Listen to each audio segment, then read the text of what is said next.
it's obviously a story that the filmmakers, Anthony Echo, Joanne Oppenheim, and I, we did it out of love because we got grants to do it, but the amount of time passes the amount of money that we got for doing it. But I don't know if you guys have questions, specific questions that you want to ask. Rather than me talking forever and ever, I think the thing that attracted me to this particular story is the first person by a young man who actually was talking as he was, and describing the situation as he was living it. And, and the fact that he's an incredibly warm and promising young man that, whose life is cut short. I think too many films about camp are done in the past tense. That people are talking about something that happened in the past. Our goal was to make it come alive by telling it in the words of the young man who was actually living it. And the thing that is really wonderful about the script, doing the script for this film was fairly simple because the words that are spoken by the young man in the film, Aaron Yu, who did a fabulous job, are all straight out of Stanley's diary. So those are words that he spoke. Our job was easy in that sense. So that's all I noticed there was somebody who maybe had a question. I have a question. Yes. Oh, I missed the introduction, but were those cartoons sometimes written at the time? Is the letters included? All of the artwork and all of the words that came out of Stanley's mouth were Stanley's. So he kept, that's the other great thing about the story, is he kept a diary that was preserved by Stanley. They found it years after he passed away, and in their garage. And they were smart enough to donate it to the Japanese American National Museum, so it's on their online collection. So you can see the entire diary online. And all of the drawings were his. In fact, I first heard about Stanley when I saw the drawings online, and I was really thinking it was an older person who did them. I didn't see the cartoons. I saw many of the more sophisticated drawings, and it struck me as somebody who was older. But in fact, he was 16 when he started. Well, he started drawing as a child, but he was 16 when he started his diary.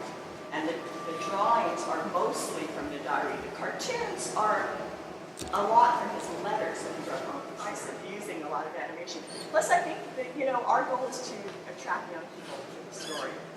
And so it's really important for us. I hope, if you guys know any young people who don't know much about the whole 442nd story, the whole camp story. It was really our goal to somehow tell it in a way that they could relate to, rather than, again, we have a lot of people who tell the story and looking back.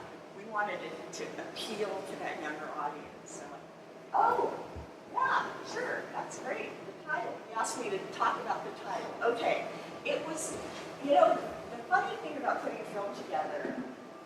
We had all this material, and we had this great diary, but we had a hard time figuring out what's the beginning and what's the end. So, how did that happen? We really wanted to make, I'm big on making the beginning strong, because that's what draws people in, right? And it was so amazing, that cyclical thing going on, because those are words that he spoke, and he actually thought a lot. So he gave, it's really interesting because people don't keep diaries anymore. So I don't know if you guys can relate to the idea. He really was writing his innermost thoughts, the things that he may not have necessarily told people. But these were his thoughts, and that whole idea of capturing his words and the most, and obviously looking for me, it was looking for the most poetic. I appreciate your asking that question. But I particularly loved the title, and we wanted it to be evocative. It's one thing to say, you know, the story of Stanley Hayami, but we wanted it to be much more, again, evocative, you know, so that we didn't have to spell it out. So, yes. One thing that struck me about the story was his incredible optimism, not all of his, but it's his entire like diary and letters, are they all that optimistic, or were there any like low points in his life? That's a really good question. I think that his diary was not all optimistic. His letters were. And again, I think it's that staying positive so that he could share his life with his family, because he was writing it to someone, whereas his diary was more for him. So he was more revelatory, and he was talking really to himself.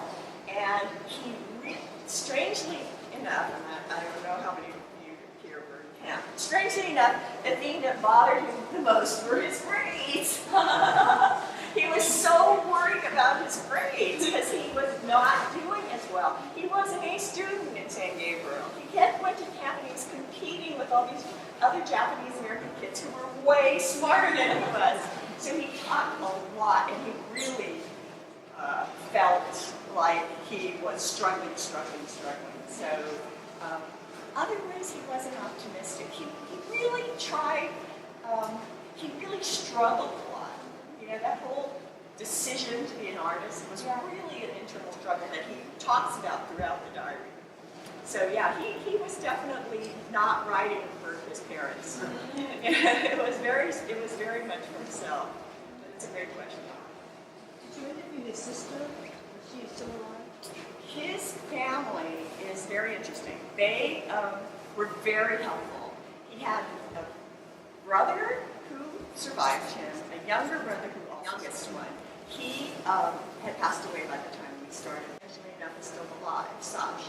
However, she's happy, and she's dementia, you know, she has a problem, and in fact, it was a struggle to get the material that we needed from her because the family wanted to give it to us, but because she was not a full, you know, completely mentally, you know, in whatever, but the museum was able to get all that material from her, and fortunately, you know, she's still alive. It's amazing.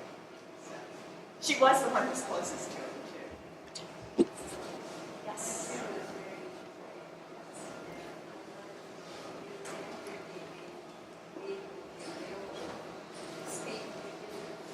Oh, I love that question.